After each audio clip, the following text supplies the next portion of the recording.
Hello, Malcolm again, and in this video we're going to have a little look at the planets problem. This problem looks really hard. It doesn't tell you how many planets there are, it doesn't tell you how they're lined up or anything. And what a lot of students would do is just say, there's not enough information, I'm going to give up. But that's not what a mathematician would do. A mathematician would say, well, what can I find out about this? And they'd make up a few assumptions just to make life easy for themselves. So to start off, might draw a diagram and say, okay, imagine that I've got, here's one spherical planet, here's another spherical planet, and here's another one over here. And it's saying if I stand on this planet somewhere, I can definitely see some other planets, so that's not in it. But if I stand somewhere in here, I won't be able to see from planet A, I won't be able to see planet B. And if I stand somewhere around here, well, I won't be able to see planet C. So the area from which I can't see any other planet on here is that. What area is that? No idea. Likewise, on the other planets, no, this is too hard. But I don't give up. I say, well, let's simplify the situation a little bit. Let's modify the question. So modify the question. And let's start off with something really simple. Let's say, imagine that I have just one planet. So where can I stand on this planet and not see another planet?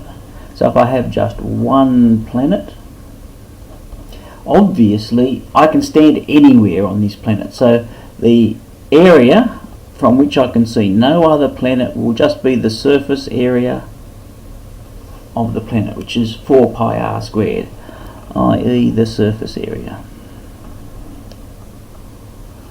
Surface area of the planet. Now that's not very interesting, but it's a start. So now let's have 2 planets. 2 planets. So one here and the other one here. And these are supposed to be identical, of course. Now pretty clearly, if I stand over on this side of this planet, I won't be able to see the other planet, and likewise on this planet, if I stand on this side, I won't be able to see the other planet. So here I've got 2 hemispheres, and so if I put them together, the area from which I can't see any other planet is 4 pi r squared. How about that? The same as if I've got one planet. Is there a pattern here? Well, the thing to do would be try 3 planets. Let's try. Now we saw before, when I had 3 planets, I couldn't really do that. So instead of just having 3 planets, let's have 3 planets in a line. And again, I'm making this up just to make it easy for myself. So 3 planets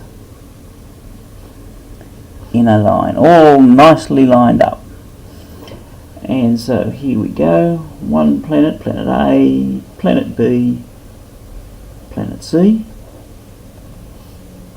And as I say, they're all supposed to be identical and all supposed to be lined up.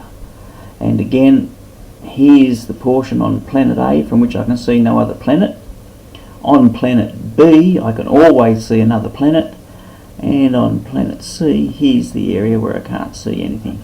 So once again, the area is 4 pi r squared, and so on. So you can see that I'm starting to make some inroads into this problem. Now I haven't solved the general problem, and maybe I can't, maybe that's too difficult, but I have started on the problem and I have made progress, and I did it by specialising. There are plenty of other ways in which I could specialise as well. I could have instead of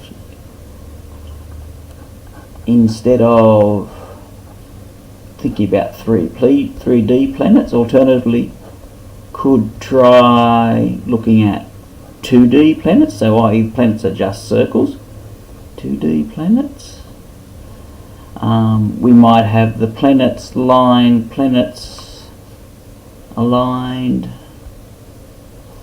on a triangle or something like that, etc., etc. There's lots of different things we could try to make inroads into the problem.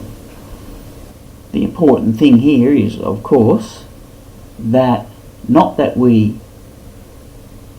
found the solution to the problem as asked, it's that we made progress, and we made progress by specialising.